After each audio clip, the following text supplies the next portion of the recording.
Tonight, South Australia takes a step back to normality with restrictions eased and borders reopening. And the Lower Eyre Peninsula State MP to quit politics. From our 7 Spencer Gulf studio, your nightly news with Tom Johnson begins now. Good evening. South Australia has begun to ease coronavirus restrictions with caps on pubs, cafes and restaurants being increased. Digital check-ins at licensed venues have also become mandatory, but it wasn't smooth sailing though, with some confusion around the new QR code. The latest technology in the fight against the virus. Once your phone's up and running, you've got the app downloaded, it's really simple. It's just a matter of taking a photo of it and it just asks you for a verification code and then you're done. Digital check-ins are now mandatory for pubs, clubs, restaurants and indoor gatherings. Customers scan a QR code through the MyGov app, which is used to keep a record of your details. We have had some customers come in this morning with a fair bit of confusion. I've got a basic telephone, so I won't bloody use the code. I'll have to do it the hard way. Businesses need to have a hard copy record for those like Noel who don't have the technology. Staff will be required to keep those details for 28 days. If it gets us back to where we want to be, I'm all for it, and I understand why they're doing it, and this would certainly make their jobs easier if there is another outbreak. You know, hopefully not over here, but I can see it being a benefit. Any place with a COVID-safe plan will be required to have a QR code, including gyms, auctions, public entertainment, recreational transport and even funerals. But some customers say it's an overkill for regional centres. We're a long way from any infection here.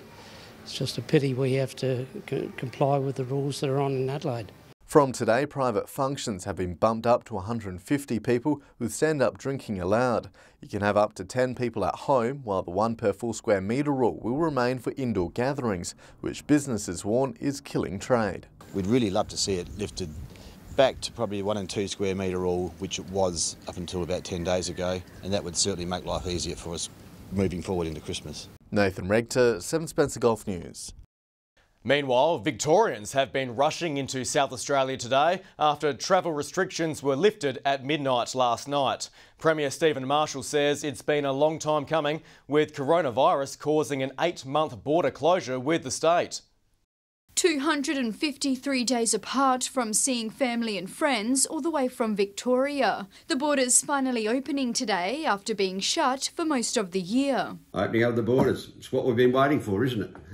And by Christmas, which is what Scott Morrison said some time ago, hope to have Australia open for Christmas. The member for Grey, Ron Ramsey, says the border opening will hopefully see more interstate tourists travel to regional cities, boosting the economy at a time when it's needed most. So we get the interstaters in, we get the economy moving, we get people back at work. That's all part of the recovery for us. However, not every state is open to us. Queensland's top health official has postponed a decision to reopen its borders with South Australia for another week after Adelaide's cluster scare over the weekend. But the Queensland's Premier is hopeful the borders will open by Christmas. And it's looking good for South Australians wanting to enter Tasmania, with the state letting people back in as of 1 minute past midnight this coming Thursday. South Australia will be classified as a low-risk area from then, with the exception of people who have been to certain premises or locations that have been identified by South Australian Health as posing high risk. More information about border closures and travel restrictions within Australia can be found online. Sophia Contagonis, 7 Spencer Gulf News. Police have searched streets in Broken Hill for a man who allegedly breached his bail conditions. Patrols rushing to Chapel Street and Lane Lane before 9 o'clock this morning, searching for the 41-year-old. Officers jumping fences and searching sheds in an attempt to locate the man. They caught up with him at the corner of Oxide and Lane Streets a short time later. He's assisting police with their inquiries. There will be a new member for Flinders at the next state election, with Peter Treloar confirming he's quitting politics. After 3 terms representing Port Lincoln and the Eyre Peninsula, the Liberal MP says he'll be retiring to his family farm. Hanging up the boots after more than a decade in the job. I always had it in the back of my mind that at age 60, then I would look to make a change, and I can't believe I'm saying this, but I'm going to be 60 at my next birthday. The Liberal MP announcing his retirement from politics at the next state election. Peter's a what you see is what you get type of politician, sometimes a bit of a rarity. He's always been a huge advocate for the Eyre Peninsula and particularly for the city of Port Lincoln. He first served as member for the seat of Flinders in 2010.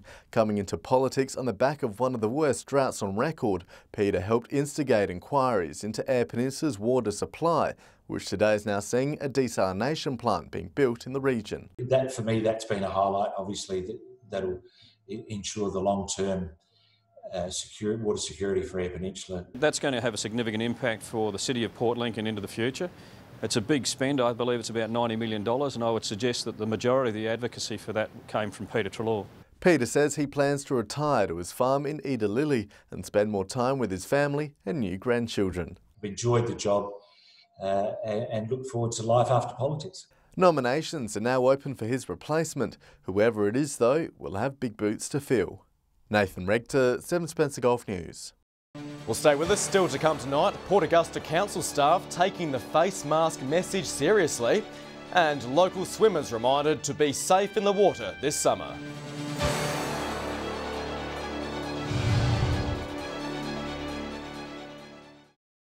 Welcome back. Face mask packs are now available at the Port Augusta City Council following mandatory mask use for healthcare professionals as of midnight last night. The state government advising it will assign council with the task of providing free masks to community members. Masking up to help prevent the spread of COVID-19. We're making masks available in these packs of 3 to anybody that comes into the Civic Centre or the library during normal working hours. Port Augusta's council answering the state government's call to assist in providing masks to members of the community. We've all seen through our own personal experiences how quickly things can change in respect to COVID, so having masks on hand is highly recommended.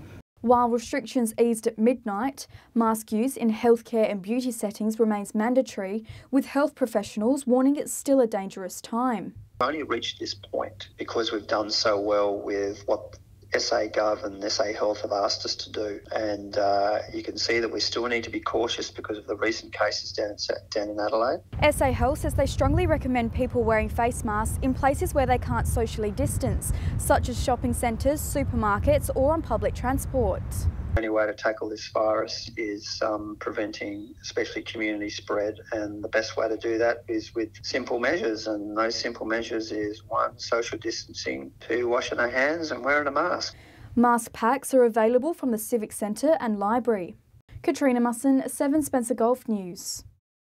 Parts of the lower and eastern Eyre Peninsula were battered by heavy winds overnight, with a severe thunderstorm warning sent out for Port Lincoln, Whyalla and Port Augusta.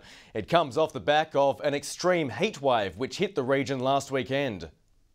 Wild winds and severe thunderstorms.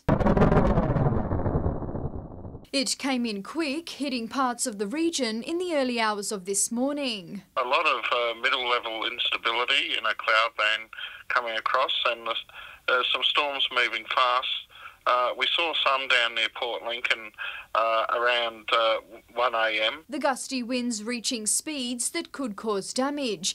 Whyalla recording gusts of 60 kilometres per hour right through to around 4:30 in the morning. Port Augusta, we had 63 kilometres per hour at 2:30 a.m. At Port Pirie, 57 km per hour gusts at 1:55 a.m. Coltana was hit hardest, with high gustly winds reaching 83 kilometres per hour, sweeping across the area. The SES says it's a timely reminder to secure loose items around your property, move cars under cover and away from trees, keep clear of fallen power lines and stay indoors and away from windows while storms are nearby. Sophia Contagonis, 7 Spencer Golf News. With holidays approaching and temperatures climbing, our region is approaching the time of year when water safety becomes important. New South Wales Police has launched Operation Summer Safe to catch people doing the wrong thing on the water as well as the roads. There's no better way to cool down, but our time around the water shouldn't be taken for granted. Backyard pools, as in any inland waterways such as dams or even our greater lakes, they always pose a significant risk. Today's the start of Check Your Pool Gate month, and with 87% of child drownings occurring in backyard pools, a minute of your time could save a life. Simple things such as keeping the gate shut and those safety measures are always in place. Police launching Operation Summer Safe in New South Wales, stepping up patrols of waterways over the holiday period, including the Menindee Lakes. We'll be launching our police boats at various times throughout summer in assistance with New South Wales Maritime. Antisocial behaviour and COVID breaches remain a priority, and there'll also be an increased police presence on our roads. We want to make sure that the drivers across New South Wales know that one fatality is one too many. With a record number of cars on the roads this holiday period, the message has never been more important. Lachlan Itter, 7 Spencer Golf News. Well, stay with us. An Aussie music icon visits the Silver City as part of a tourism push, and Port Pirie Council turning its chambers into a temporary art gallery.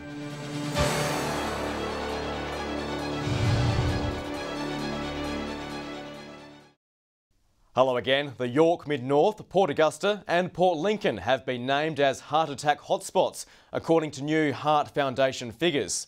The research saw data collected with risk factors in both metropolitan and regional areas recorded. The York Mid-North region has the state's highest deaths from coronary heart disease, with a mortality rate of 78.3% out of every 100,000 people. Heart Foundation CEO Imelda Lynch says the results are linked with disadvantaged areas. One of the biggest names in Australian music has toured Broken Hill and Silverton as part of a new tourism campaign promoting regional New South Wales. Amy Shark met local characters and business owners while filming a new web series called The Long Road. She's one of Australia's biggest stars.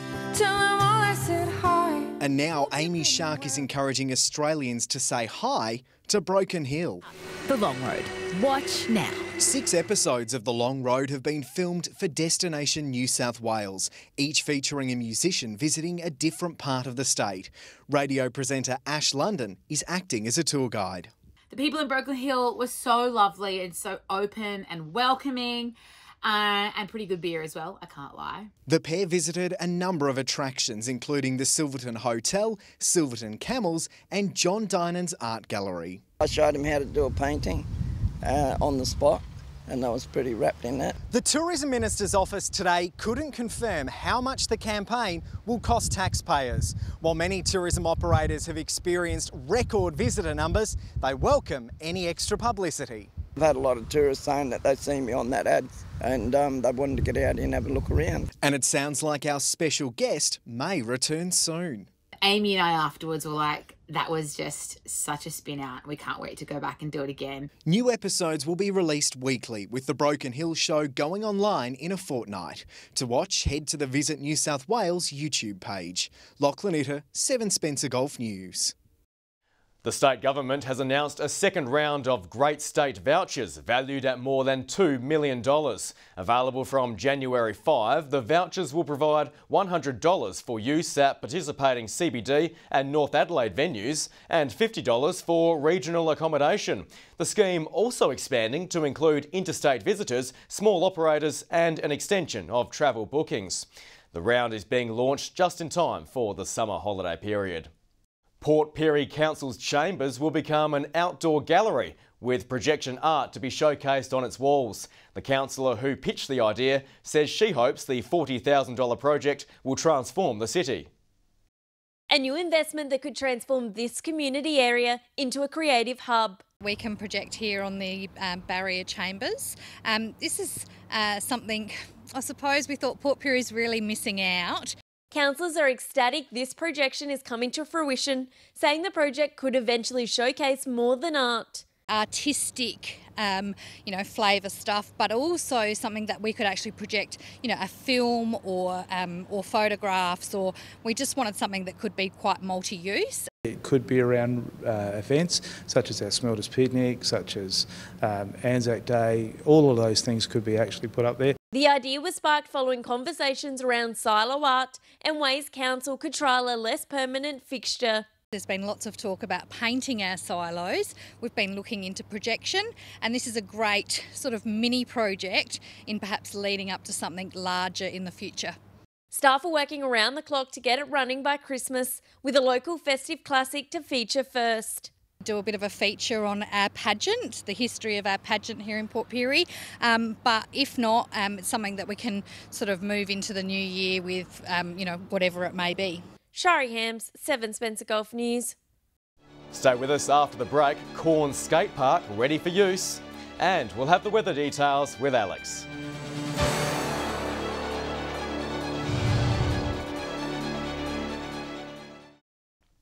Hello again. Corn Skate Park is getting a makeover with the help of a local Port Augusta artist. Funded by the Flinders Ranges Council, mosaic artwork will soon be completed, featuring corn icons, Indigenous art and native flora and fauna. Adding a touch of corn to these plain blue walls. This skate park is receiving a much needed facelift that will feature some local legends. Everything that's in this area, the quandongs and kangaroos and rock wallabies, which are very unique to this area. So everything will just come together. The project, funded by Flinders Ranges Council, Port Augusta artist Craig Ellis taking local children's ideas and transforming them into art through mosaics. We've ended up with some mosaic installations on these walls. The school kids were involved in assisting with the design of that, and now those murals are finally being affixed. So yeah, it's starting to look pretty good. Just taking their ideas and concepts off drawings for their local community, fauna, animals, corn, what corn means to them, Pitcherichi and stuff like that. It's hoped the colourful additions will brighten up Corn's Main Street. Just think that street art and public space arts are of merit in just adding some value to the place and creating a better sense of place to be in. It draws people to the areas and that, and not only that, it looks better in the areas. People tend to look at it and go, well, this is our community, this is what's in our community. Work is expected to be completed by the end of the week. Katrina Musson, 7 Spencer Golf News. Okay, time now for a look at what's happening in the weather. Here's Alex Sykes with more. Thanks, Tom. We certainly are seeing the end of that heat wave now. From 3 p.m. today, Whale, a morning shower or two reaching 26 degrees, Broken Hill windy 35 degrees, and Clare morning showers and windy a top of 20. Across the rest of the region now, Port Augusta got to 26, Port Lincoln windy and partly cloudy 21, Port Pirie morning showers windy and then 23 degrees, Woodner and Cleve both partly cloudy reaching 22, Kadina morning shower or two windy also 22, possible clearing shower and wind easing in Cooper Pedy, a max of 27. Morning showers and windy in Adelaide reached 20 degrees. To the satellite image now, a cloud band extending across northern and eastern SA with a trough triggering showers and a few thunderstorms. Speckled cloud moving over the coast with a cold front is bringing showers mainly in the southeast, clearer to the west under a high pressure ridge. Moving on to tomorrow's weather outlook now, and we'll start with the Gulf waters. Winds south to southwesterly 20 to 30 knots, seas to 2 to 3 metres, and swells south to southwesterly around 2 metres. Port Lincoln partly cloudy 19, cloud clearing in Cleve a max of 20, Woodner mostly sunny and 25. While a cloud clearing set to reach 23, Port Augusta mostly sunny 25, Kadina 23. Mostly sunny in Port Pirie set to reach a high of 24 degrees, Clare mostly sunny to top 21 degrees, and similar conditions for Broken Hill, a high of 25. Taking a look further through the week now, mainly fine conditions forecast for Thursday. Cooper Pedy set to get to a max of 33. Broken Hill partly cloudy and 29, Port Pirie sunny also 29, Port Augusta and Woodner both set to reach 31 degrees. Mainly fine conditions again on Friday, but it's heating up. Cooper Pedy a partly cloudy top of 37 degrees, Port Augusta a degree cooler with a max of 36, Whale is sunny and 31 degrees, and if you're heading to Adelaide, sunny and 29 there. Still some warm temperatures on Saturday, but not the most desirable conditions. Cooper Pedy windy and 35 degrees, degrees. Port Augusta showers and 33. Similar conditions in Kadina, set to reach a top of 28 degrees. Broken Hill mainly fine and 34 degrees. And in Woodner, it's predicted to get to a high of 29. So definitely some nice weather for us throughout the working week for all of us to enjoy those easing of restrictions. Tom, that's all the weather from me. It's back to you. Yeah, thanks very much for that, Alex. And that is your local news this Tuesday evening. I'll be back with updates later on. But until then, thanks for your company. Good night.